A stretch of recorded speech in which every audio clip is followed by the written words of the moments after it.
been your experience in this conclave?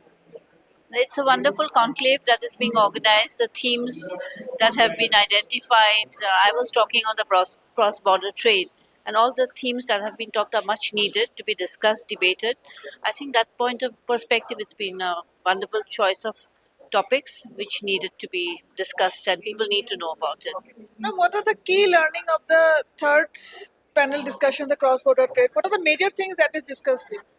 It was about how do we, while the resources are there, how do we tap on? No, not much of export is happening.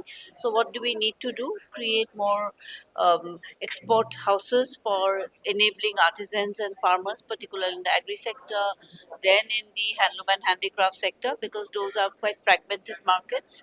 That is one. Then work on more soft interventions, empowering the FPOs, empowering the producer companies, so that they can be the process through which you start exporting. Ma'am, as you're linked to women entrepreneurs since long, you have been a mentor, you've been an advisor. So, what facilities you'd like to give to them, or what mentorship you'd like to give it to them to go cross-border? I think women need to think big. They need to think about, for example, handloom or handicraft, because primarily most of the women are in the handloom handicraft sector or in the beauty sector. They can think about doing a lot of herbal products from here.